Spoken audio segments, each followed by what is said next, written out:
कि आज जो मास्टर क्लास होने वाली थी पावर कट की वजह से नहीं हो पाई है, कल होगी। और इस मास्टर क्लास का नाम है बिलीफ सिस्टम, मतलब मर्चेंट नेवी के लिए आपका बिलीफ सिस्टम कैसा होना चाहिए, राइट नाउ कैसा है, उसके लिए और क्या क्या चीज़ें करनी चाहिए। काफ़ी डीपर लेवल पे जाकर के हम डिस्कशन करेंगे। कोई भी सपना साकार करने के लिए सबसे जरूरी है सही कोच का होना। चुनिए लाइफ एक्स करियर्स को और करें अपने IMU सेट का सपना साकार। Download the app now. नमस्कार दोस्तों, मैं हूं शोभित और आज की वीडियो में हम डिस्कस करेंगे कि स्पॉन्सरशिप में क्या सिलेबस पूछा जाता है। क्योंकि आप सभी लोगों को पता होगा कि जो फेब बैच की स्पॉन्सरशिप थी वो ऑलमोस्ट ख़त्म हो चुकी है। हो सकता है TS रहमान में कोई एक आध दो कंपनीज अभी भी बची हो। अगर आपने फॉर्म फिलअप किया होगा तो कॉलेज से ज़रूर कांटेक्ट करो। लाइक मे बी पॉसिबल कि गुडवुड या MMSI जैसी कंपनी वहाँ पे आ जाए, बट लगभग सारी स्पॉन्सरशिप खत्म हो चुकी है। अब जो स्पॉन्सरशिप के एग्जाम होंगे वो मार्च एंडिंग में और अप्रैल से स्टार्ट होने, मतलब फॉर्म आने शुरू हो जाएंगे और अप्रैल और मई के टाइम पे उनके एग्जाम शुरू होंगे। तो अगर आप लोग स्पॉन्सरशिप की ही प्रिपरेशन कर रहे हो तो आपको सिलेबस पता होना चाहिए। काफ़ी सारे बच्चे मुझे आज क्लास के भी पूछ रहे थे, तो मैंने सोचा कि क्यों ना ये वीडियो बना करके डाल दिया जाए ताकि हमारे क्लास के बच्चों को और बाहर के स्टूडेंट्स को सबको पता चल जाए कि स्पॉन्सरशिप में क्या सिलेबस पूछा जाता है। देखो, इस वीडियो में ध्यान से देखना, सिनर्जी को छोड़ करके, क्योंकि सिनर्जी में पूरा 11th और 12th पूछा जाता है। केवल सिनर्जी एक ऐसी कंपनी है, बाकी कंपनीज में मोरलेस एक ही जैसा सिलेबस होता है। कुछ टॉपिक कम या ज़्यादा हो सकते हैं, जैसे फ्लीट मैनेजमेंट में एप्टीट्यूड कम हो जाता है, तो ऐसा हो जाता है कि थोड़े बहुत टॉपिक कम या ज़्यादा हो सकते हैं, लेकिन बाकी सब में मोरलेस सेम ही पूछे जाते हैं। जो चीज़ें मैं आपको बताने वाला हूँ ये लगभग सभी चीज़ों को कवर करेगा। तो रिटन टेस्ट में क्या होगा? रिटन टेस्ट में मैथमेटिक्स, फिजिक्स, जैसा कि आपको दिख रहा है यहाँ पे, maths, physics, aptitude, English and chemistry, ये 5 चीज़ें पूछी जाती हैं। एंग्लो के एग्जाम में कभी 100 क्वेश्चन होते हैं तो कभी 120 होते हैं, कभी ज़्यादा भी हो सकते हैं।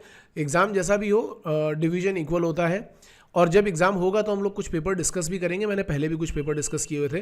फिलहाल हम ये देख रहे हैं कि यहाँ पे कौन से टॉपिक और हमसे पूछे जा सकते हैं। तो मैथमेटिक्स में क्या क्या चीज़ें पूछी जाएंगी? मैथमेटिक्स में हमसे पूछा जाता है numbers and operation, algebra and functions, geometry and mensuration, trigonometry, basic differentiation and integration. ये कहीं कहीं पे पूछा जा सकता है। पहले ये ग्रेट ईस्टर्न में पूछा जाता था, बट इस बार का जो ग्रेट ईस्टर्न का पेपर आया था वो बिल्कुल अलग था। तो डिफरेंशिएशन, इंटीग्रेशन अभी अगर देखा जाए तो एंग्लो और ग्रेट दोनों में ही नहीं पूछा जा रहा है। लेकिन हाँ, अगर आप TMI सैट देने वाले हो या सिनर्जी का एग्जाम देने वाले हो, वहाँ पर बिल्कुल पूछा जाएगा। ठीक है, सिनर्जी में तो सब कुछ ही पूछा जाएगा वैसे। इसके बाद दूसरा है फिजिक्स। तो फिजिक्स में काफ़ी सारे टॉपिक्स हैं। काइनेमेटिक्स है, laws of motion, circular motion, work power energy, fluid mechanics, SHM and waves, gravitation, thermodynamics and heat, electrostatics, current electricity, optics and wave optics. तो क्या हो रहा है कि ऐसा नहीं कि सारे टॉपिक ही पूछे जाते हैं, कुछ कंपनीज में कुछ टॉपिक पूछे जाते हैं, लेकिन जब हम प्रिपरेशन कराते हैं तो हम लगभग सारे के सारे इतने सारे टॉपिक हम कवर करते ही करते हैं, ताकि अगर इनमें से कोई एक आध नहीं आएगा तो चलेगा। मतलब ऐसा नहीं होना चाहिए कि कोई प्रिपरेशन कर रहा है और वो बोले कि सर वो जो चीज़ आप उसमें आई थी आपने पढ़ाई नहीं, वैसा नहीं होना चाहिए। तो हम लगभग ये सारी चीज़ें रख के चलते हैं। अच्छा, एक चीज़ मैं और बताना चाहूँगा यार, आजकल कमेंट सेक्शन में कुछ स्टूडेंट जो ये बोल रहे हैं कि जिन्होंने यहाँ पे आकर के एडमिशन लिया था और यहाँ पे ऐसा कुछ भी नहीं पढ़ाया जाता, वैसा कुछ भी नहीं पढ़ाया जाता है, सारी की सारी बातें फेक हैं, झूठी हैं। क्योंकि जो भी हम पढ़ाते हैं वो सारी की सारी चीज़ें हमारे ऐप पे अपलोड होती हैं। तो कोई भी स्टूडेंट अगर पढ़ना चाहता है या हमारे यहाँ पढ़ रहा है, उसको अच्छी तरीके से पता है कि जो भी हम पढ़ा रहे हैं, हमारे पढ़ाने के स्टैंडर्ड्स क्या हैं, हमारे पढ़ाने का तरीका क्या है, हमारे फैकल्टीज़ कितने क्वालिफाइड हैं, क्लासेस कैसी हो रही हैं। हाँ, जिन लड़कों के अंदर ये हिम्मत नहीं है कि वो ज़्यादा मेहनत कर पाएंगे, जो ये सोच के आते हैं कि 1 घंटे की पढ़ाई से ही काम चल जाएगा, भाई 6 महीने में अगर आपको 11th-12th का सिलेबस खत्म करना है तो मेहनत करनी पड़ती है। कुछ बच्चे ऐसे होते हैं कि 6-7 घंटे पढ़ ही नहीं पाते हैं और फिर ब्लेम करते हैं टीचर्स और इंस्टीट्यूट को या फिर उन लोगों को जो उनकी काउंसलिंग करते हैं। तो कृपा करके ऐसे इनके ऊपर एक्शन मैं ले रहा हूँ। 1-2 दिन में इसका भी वीडियो मैं बनाऊंगा, जो भी एक्शन आ रहा होगा। अगर आप जाना चाहते हो अच्छी कंपनी में तो मेहनत के ऊपर भरोसा करो, जान लगा करके मेहनत करो। ठीक है, अभी भी जो हमारी क्लासेस हो रही, जो हमारा नया बैच स्टार्ट हुआ है 9 जनवरी को, उसमें भी क्लासेस 9 बजे से लेकर के शाम को 4:30 बजे तक होती हैं। तो आप खुद काउंट कर सकते हो कि कितनी मेहनत हो रही है। डेली प्लानर फिल कराया जाता है, मेडिटेशन होता है, होमवर्क बच्चे घर पे करते हैं, तो अच्छी खासी मेहनत करनी पड़ती है। जो मक्कार हैं, जिनको पढ़ाई लिखाई नहीं करनी है, बकवासबाजी करनी है, उनका कुछ नहीं हो सकता किसी भी दुनिया में। भगवान भी उतर आएंगे तब भी नहीं हो सकता। सो प्लीज़ इन लोगों को इग्नोर किया जाए। तो फिलहाल ये हो गए अपने फिजिक्स के टॉपिक्स। Then chemistry. तो केमिस्ट्री में बहुत ज़्यादा सिलेबस नहीं पूछा जाता है। केमिस्ट्री में क्या आएगा, kinetic theory of gases, liquid state, solid state and acid base theory. एक चीज़ और मैं आपको बताना चाहूँगा, और इसको एकदम गांठ बांध करके रख लो कहीं पे, ठीक है, ये बहुत इंपॉर्टेंट पॉइंट है। ये जो केमिस्ट्री पूछी जा रही है, या जो फिजिक्स पूछी जा रही है, या जो मैथ्स पूछी जा रही है, जो हमारी 9th-10th की बोर्ड की बुक्स होती है ना, या उसके अलावा आप देखोगे एक लखमीर सिंह की बुक आती है, उस बुक को बहुत फॉलो करना, क्योंकि 11th लेवल के क्वेश्चन उसमें कम पूछे जाते हैं और 10th लेवल के क्वेश्चन कई बार पूछ लिए जाते हैं। बहुत बार बच्चे आकर के बताते हैं कि सर 10th वाले क्वेश्चन पूछ लिए गए थे। तो उस बुक को तो अच्छी तरीके से खत्म कर लेना, बाकी 11th वाला पोर्शन भी करो, ज़्यादा से ज़्यादा प्रैक्टिस करो। जितनी प्रैक्टिस करोगे रिटन क्लियर होने के उतने ज़्यादा चांसेस हैं। बहुत बच्चे इस पे भरोसा करते हैं कि सर आपके पास पिछले साल के पेपर तो होंगे ही, वो करवा दो वही पेपर आ जाएंगे। देखो हमारे पास जितने भी पेपर अवेलेबल रहते हैं हम सब कराने की कोशिश करते हैं। इवन आपने ये भी देखा होगा कि हमने इनमें से कुछ पेपर जो थे वो तो यूट्यूब पे भी हमने डाल दिए थे, आप लोगों ने देखे ही होंगे। और अच्छा, इससे ये भी पता चलता है कि जब हम यूट्यूब पे इतनी चीज़ें डाल सकते हैं तो हम क्लास में कितना पढ़ाते होंगे। आप ये अच्छी तरीके से सोच सकते हो, जो भी हम यूट्यूब पे डालते हैं उससे कम से कम 3-4 गुना ज़्यादा ही हम क्लास में प्रिपरेशन कर रहे होते हैं। तो एंग्लो के पेपर हैं, ग्रेड के पेपर हैं, फ्लीट मैनेजमेंट की प्रिपरेशन है, ये सारी की सारी हमने पहले ही स्पॉन्सरशिप की प्रिपरेशन डाली हुई है। आप वहाँ पे जाकर के ये सब चेक कर सकते हो, ठीक है। बट एक चीज़, हाँ, यहाँ पे मैं ये बोल रहा था कि केवल पेपर के भरोसे मत जाया करो कि जो पेपर में पूछा गया वही प्रिपेयर करके जा सकते हैं। बाकी सारी प्रैक्टिस भी करते रहो ना यार, मतलब टाइम है तुम्हारे पास 3-4 महीने का, तो जान लगा करके प्रैक्टिस करो। देन एप्टीट्यूड एंड जीके पे आते हैं। तो एप्टीट्यूड में क्या है कि qualitative reasoning, quantitative reasoning, logical reasoning, abstract reasoning, geography, books and authors के नाम, प्राइज रिलेटेड क्वेश्चन है, कैपिटल एंड करेंसीज हैं, इस पे काफ़ी क्वेश्चन पूछे जाते हैं। कभी कभी कुछ इंपॉर्टेंट डेज भी पूछे जा सकते हैं, जैसे फ्लीट में पूछे जाते हैं कि मैरी टाइम वाला डे है, सी फेयरर्स डे, इनके बारे में क्वेश्चन पूछा जाता है, तो इंपॉर्टेंट डेज के बारे में भी पूछा जा सकता है। इवन ये इंटरव्यू में भी बहुत बार पूछे जाते हैं। तो ये पूरी की पूरी चीज़ें, इससे अच्छे क्वेश्चन आते हैं, इसको अच्छी तरीके से प्रिपेयर करना चाहिए।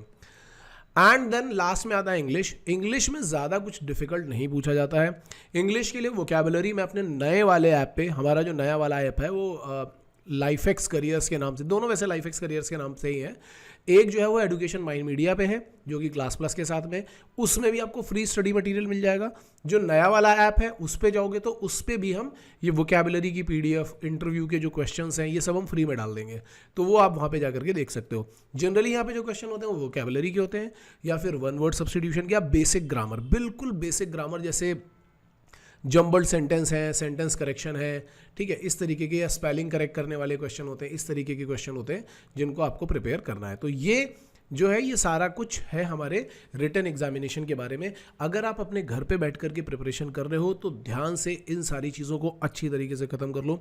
अगर आप घर पे बैठ कर के प्रिपरेशन नहीं करना चाहते हो, आपको लगता है कि नहीं आपको किसी के गाइडेंस की ज़रूरत है, तो आपको क्लासेस ज्वाइन करनी चाहिए, चाहे कोई भी क्लासेस ज्वाइन करो। बस ये देख लेना कि वहाँ पे पढ़ाया कैसे जा रहा है, और वहाँ मैंने क्लासेस ज्वाइन करने की स्टैंडर्ड पिछले वाले वीडियो में बता दिए थे, तो आप वहाँ पे जाकर के देख सकते हो कि आपको क्या देखना है क्लास ज्वाइन करने से पहले। मार्केटिंग के चक्कर में मत पड़ना, रिजल्ट देख करके भी मत घुसना। वैसे रिजल्ट वाला वीडियो मैं बनाऊंगा अभी कुछ दिन के बाद, बट मैं फिर भी बोल रहा हूँ कि रिजल्ट्स जो आते हैं उसमें इंस्टीट्यूट का रोल 20 to 30% होता है, रिमेनिंग 70% आपकी खुद की मेहनत होती है, ठीक है। और हाँ, जो ये फर्जी कमेंट्स कर रहे हैं ना नीचे आकर के, बकवासबाजी के मेरे 5,000 रुपये लौटा दो, फलाना कर दो, ठिकाना कर दो, ऐसा कर दो, वैसा कर दो, तो मैं ये नहीं करूँगा, मैं वो नहीं करूँगा। देखो क्या है, एक प्रॉपर कॉन्स्पिरेसी है जो चल रही है, और आप सभी लोगों को पता है कि लीगली इनके ऊपर कैसा एक्शन लिया जा सकता है। अगर कोई कॉन्स्पिरेसी कर रहा है, डिफेमेशन कर रहा है, ये उन बच्चों के वीडियो के नीचे जाकर के कमेंट कर रहे हैं जिनका इंटरव्यू मैंने दिसंबर में शूट किया है और जो फेब बैच ज्वाइन करने वाले हैं, उनको जाकर के ये बोल रहे हैं कि ये बहुत पुराने वीडियो हैं और ये सब फेक और फर्जी है। तो डेफिनेटली मैं एक्शन लूँगा, अभी काम चल ही रहा है इसके ऊपर, होपफुली कल FIR हो जाएगी इसके ऊपर, एंड देन ये सारी चीज़ें सॉर्ट आउट हो जाएंगी। और ये बहुत स्ट्रॉन्ग मैसेज भी देना चाहता हूँ मैं कि कोई भी बच्चा जो पढ़ाई करना चाहता है उसका वेलकम है। जान लगाना चाहते हो हम आपके साथ जान लगाएंगे। बकवास करोगे कहीं पे भी जाकर के बकवास करो, यहाँ पे आकर के मत करो। एक और इम्पॉर्टेंट चीज़ जो बिल्कुल लास्ट में बोल रहा हूँ लेकिन बहुत इंपॉर्टेंट है, वो ये है कि आज जो मास्टर क्लास होने वाली थी पावर कट की वजह से नहीं हो पाई है, कल होगी। और इस मास्टर क्लास का नाम है बिलीफ सिस्टम, मतलब मर्चेंट नेवी के लिए आपका बिलीफ सिस्टम कैसा होना चाहिए, राइट नाउ कैसा है, उसके लिए और क्या क्या चीज़ें करनी चाहिए। काफ़ी डीपर लेवल पे जाकर के हम डिस्कशन करेंगे। जो भी बच्चा अपने बिलीफ सिस्टम के ऊपर काम करना चाहता है और अपने बिलीफ सिस्टम को मर्चेंट नेवी के साथ में अलाइन करना चाहता है, वो ये सेशन ज़रूर अटेंड करे। सेशन का चार्जेस है, बिल्कुल है, क्योंकि मैं ये फ्री वालों को नहीं लेकर के आना चाहता, ठीक है। चार्जेस बहुत कम है, एक चॉकलेट के प्राइस से भी कम है, 20-21 रुपये में ही आपको सेशन मिल जाएगा। लिंक आपको डिस्क्रिप्शन में मिल जाएगा, अभी के अभी जाकर के ज्वाइन कर लो, कल देखना बहुत मज़ा आएगा। Okay, all the best guys.